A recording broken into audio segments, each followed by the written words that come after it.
Earlier this week in our live Bleacher Report show that we do on the Bleacher Report YouTube channel every single Wednesday at 2 p.m. Eastern, there was a comment that we didn't get to in the show, but I've thought about it since and I want to do a segment with you on it. We were doing the top 10 freshmen in college basketball this season, and obviously we ended that list with the big three, with Darren Peterson, with AJ DeBonsa, and with Cameron Boozer.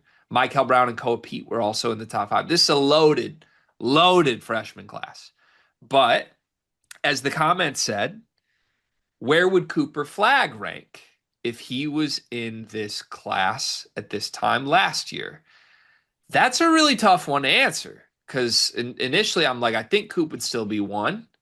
Then I started thinking about it. I'm like, dude, I don't know if he would be one over Debansa. And Debansa's not even number one in this class at every single service. So I want to do this together. I want to come up with one consensus list, but let's do more than just Cooper Flagg. Let's say we combine last year's entire recruiting class with this year's entire incoming freshman class. So the two freshman classes are now consolidated all in one coming into the college basketball season.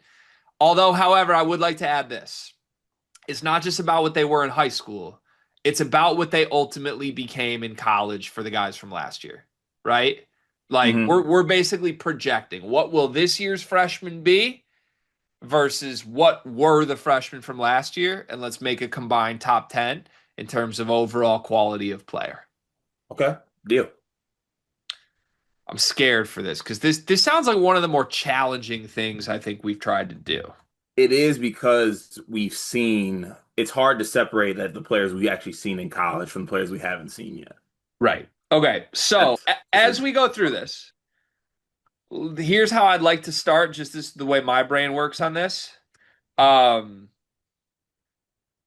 are we going with the five that we used in our top five for this upcoming season in order still? I guess we can mix around the order, but we for the Bleacher Report room we had Boozer one, DeBonsa two, Peterson three, Michael Brown four, Koa Pete five, Darius Acuff six, and then we got a little cute at the end based on like roll. So hmm to me, I think that's probably the top six still, unless we want to make an argument that we left like Nate Ament out of this, but I don't really want Nate Ament on this list, I don't think. I cut it off at six. Okay, so really we only need to look at those six, and if we need to go beyond that for someone else, we will. hmm No Caleb Wilson, no Chris Sinak on paper until we get there. Yeah, All right, so, and do we want to keep this in the same order? Like projecting for this season, do we have Cameron Boozer as our number one for this exercise? Or is this a different conversation than what we did in the BR app a little bit? I think it's a little bit of a different conversation. I would probably do I don't know, I would still have Boozer three. I would have Boozer three. Peterson one, DeBonsa two, or DeBonsa one, Peterson two? Devonta one, Peterson two. I'll accept your order for that if you want for this. I would like it. DeBonsa one, Peterson two, Boozer three. hmm Still disagree with it, but that's okay. All right. So looking at last year, it just a reminder on who the top recruits were. Cooper Flagg, Ace Bailey, Dylan Harper, Kaman Maluak, VJ Edgecombe, Trey Johnson were the consensus top six. Derek Queen was also here with how his season went. I don't think we need to go outside that top six with Trey Johnson as the cut line here, That's fair. but we'll see. So I guess let's start to mix and match it. Are you taking Cooper Flagg and what he was at Duke last year, or are you taking AJ DeBonsa? I'm taking Cooper Flag. You think Cooper Flagg deserves to be number one? Yeah. Okay. I won't fight you too much on that. hmm Do you think there's a world where one of the big three freshmen this year ends up exceeding what Cooper Flagg did last year? Being National Player of the Year and making a Final Four. I mean, Boozer's the only one I can see that for. Peterson could be that good, but I don't think his team would be that good. BYU could be that good, and Devonta could be that good. I don't think DeBonsa will be National Player of the Year, do you? I don't think there's really a world where that happens. Maybe. Not at all. Like very small chance. Yeah, They're just so talented. yeah. I think I feel good about no one succeeding what Cooper did. All right. So Cooper Flag is one. Knowing what we know now, the next names on this list were Ace Bailey and Dylan Harper. Then again, VJ Edgecombe, Trey Johnson, man. To me, I if we're doing it retroactively, Dylan Harper's the obvious two. Like I on paper for me from what they were last season, it would be Dylan Harper next from last year's class, right? Yeah, yeah. You talking about like who would be the next up that we place somewhere in this time? Yeah. Yeah. So let's just Yep. figure out like what's the head to head. So now it's basically Dylan Harper versus Debansa. Mm-hmm. I think I have my answer. Do you? The Bansa. Debansa pretty comfortably. Let's not say why. Let's not say how comfortable it is. Let's just say the Bansa. Okay, I mean much bigger frame. Debance is kind of like a grown man version of Ace Bailey, isn't he? Like, And just better.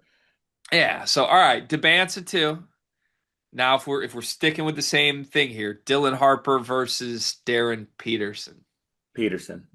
I need the pitch on this one. Why is Peterson better than Dylan Harper? So I mean, at least for me, Peterson brings a little bit more athleticism, I think, to the position than Dylan Harper does. I think Dylan Harper is very much more like smooth. I'm a 6'6" point guard. I'm extremely strong.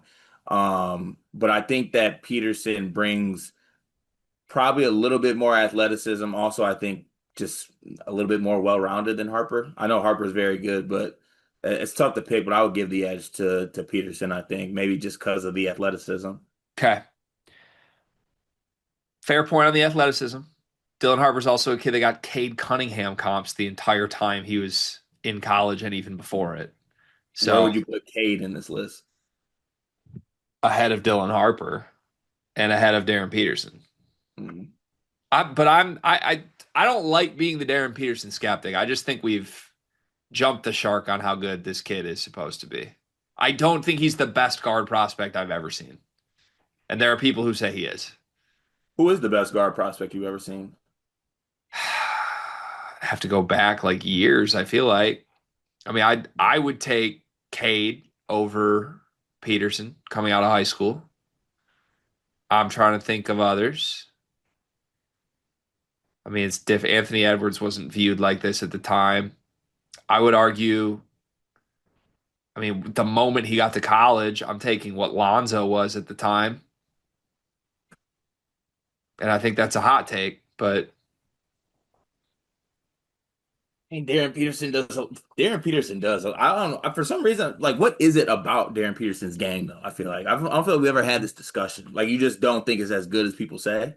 I think Like, what's the short? Like, what's the weakness that's holding you there back from? isn't a weakness. He's great. He's very good. I just think I've seen other Darren Petersons before, and I don't get the talk of him being like one of one generational player. Got you. I think every year there's like a combo guard that looks like he has no weaknesses that's really good. Hmm. And people are acting like this guy is literally Kobe Bryant too. I don't see that at all. I Hmm. see the every single annual year best shooting guard in the class. That's what I see with Darren Peterson. Okay. So maybe I'm wrong on that. I don't know. But I'm fine putting him over Harper because of his athleticism, like you said. And I also like I don't think what Harper was last year was like unprecedented. He was very good, but he also like barely played at Rutgers. And coming out of high school, I definitely didn't view Dylan Harper as a can't miss guy. So Yeah. Okay. all right, Peterson three. To me, I have Boozer ahead of Harper. I That's close. I go Boozer. Why is it closer than Peterson? Just because honestly, I feel like Dylan Harper and Boozer are in kind of a really similar mold outside of their decisions on where they went to college. I think Dylan Harper filled a lot of boxes. I think that physically he was able to control the game. They're also very much playing within themselves at all times. And Dylan Harper's a winner. I just unfortunately like the Rutgers thing happened, but I don't just think that is like Harper's a losing player. I think both are very much winning players in what they do. Um, I'm picking Boozer. Like, don't get me wrong, but I like had a point 0.7 second thought before I was like, no, it's Boozer. Yeah, I mean, I feel like as we talk through it, and it makes sense. It's just like, oh man, they're really similar. One's a 6'6" point guard and one's 6'11". Like, I'll take the 6'11" point forward. You know, like Yeah. is the pitch here? He's a 6'11" Dylan Harper. So that's his pitch. It's pretty great. That's why he was number one when I did these ranks for Bleacher Report. But I'm fine with putting him lower here. But yeah, I feel like prospect wise, I expect him to be better than Dylan Harper was last year for sure. When did Cam Boozer become 6'11"? What's he really? He's like 6'8", 6'9". No, Yes. no way. He ain't 6'11". Yeah, he is. No, he's not. Yeah, he is. I promise you he's not. Okay, let's give it a look. Let's give it a look. Let's give it a look. He's 6'9" according to 24/7. Yeah, but he's lying about his height the other way. Oh, one of those. Yeah, he's one of Hmm. those I'm not 7 foot Kevin Durant types. Oh, I hate those types. That's what he is. I Yeah. think I want to put Harper above him now. No. Nope, not letting If that he's happen. doing that, I hate that. Next on the list is Dylan Harper versus Michael Brown. God, this class is stupid. Oh, I'm taking Michael, man. Taking Michael. You think he's going to have a better season at Louisville than Dylan Harper did at Rutgers individually? Yes. Why? I think we're starting to do the recency bias thing if we go this far. How so? Just Harper was still, he lived up to everything he was supposed to be for the most part. 19, 5, and 4, 48% from the floor. Like that would be an unbelievable Michael year. I think Michael does that. 19, 5, and 4 on a team with Ryan Conwell. Might be. I guess it's the Rutgers thing, but like, what is okay? But I mean, if you drop Michael at Rutgers, then drop Michael on Rutgers this season. What are his numbers? probably 19, 5, and 4. Probably more, I don't think he averages 4 assists at Rutgers. but I think he averages 25. Just flat out, okay, close your eyes. Let's play our game. Hmm. This is one of your favorite games. You love this game. Just flat out, who's better? Michael.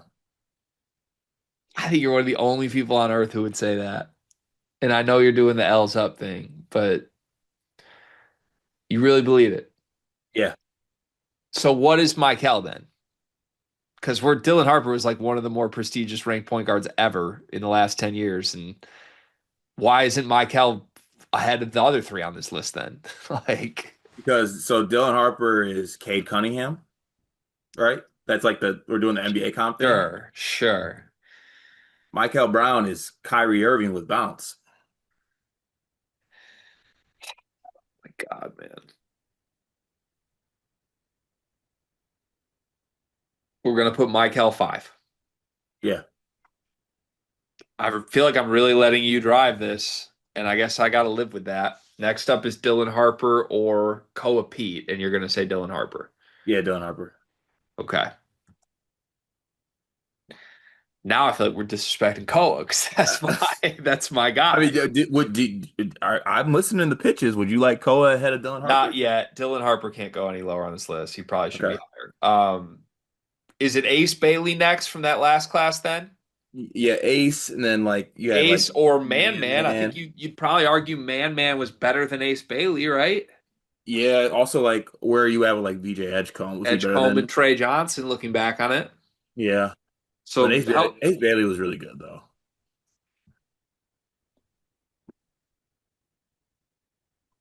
dude, I don't know how to make sense of Koa versus these guys. I love Koa Pete though. I think it's Koa or Ace, and then the other one. I think we're taking those guys over like the 6'5" shooting guards. Right. So you think it's some order of Koa, Ace, Man Man. You just got to put it in order. I think so. I think it's give Ace had a lot of hype last year, man. It's probably Ace Bailey 7. And I know it didn't work out at Rutgers, but part of that was just the situation. Yeah. Ace Bailey 7, It'd probably be Ace, Man Man, Koa. you think? Yeah. Or I don't know, man. I like Koa too, but this is a combination of the top 10 recruits from both class. I mean, like Koa being what, ninth or eighth in this class is not that's a up to Koa. We're not disrespecting him. Dog, last year's class was nasty, man. Like into the teens, Derek Queen 12, Yegor Demon 16, Con Knipple 18, Asa Newell 19, Will Riley 20, Right. Boogie Flan and Rob Wright 22, 23. Tahad Pettiford 29. Like Mrez Chase 31. Richardson 37. This class was nasty. Yeah, it was. And we have this upcoming class, four of the top five. I mean, that class is nasty. All right, so for the 10th spot on this list, we're choosing between VJ Edgecombe, Trey Johnson, and Darius Acuff. I think it's VJ pretty comfortably. I think it's VJ too. Okay. So that gives us a top 10 of Cooper Flag, AJ DeBonson, Darren Peterson, Cameron Boozer, Michael Brown, Dylan Harper, Ace Bailey, Kamal Malawach, Koa Pete, VJ Edgecombe. Yeah. And Tyron Stokes 11. Is VJ ahead of Koa Pete? He had a lot of hype last year. He was really good too. I I think don't Koa's know, gonna man. be great. Okay, here's where I'm at with Koa. I'm so swayed by how impressive he was with that U19 team. Me too. But also like before that, he was clearly in like the right spot, kind of where people looked at him as a player.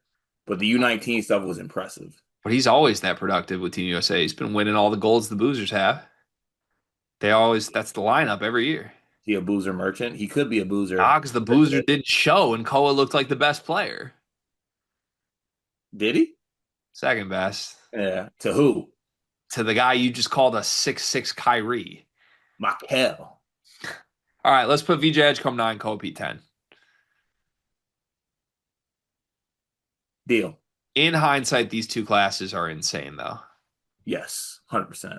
And if next year's class actually exceeds last year's class, we're tripping. Last question for me. Is there any world that one of the big three actually outperforms Cooper Flag? Unfortunately, I don't think so. We'd be shocked. I think coming close would be impressive. Can I ask one last question before we move on? Yes. Would anyone in the 2026 class make it into this top 10? Mm. So just Stokes? Stokes, Jordan Smith, Crow, whatever one you want to pick. Dylan Mingo, Caleb Holt. I think you will hate it, but I think Stokes would make it. Over. I mean, I guess you're knocking Koa Pete. I think I would say this. I think Ace Bailey would be the number one player in 26. So from underneath Ace Bailey on this list, I think you could put Stokes over Man, Edgecombe, or Koa. Well, you were right about one thing. I do hate that.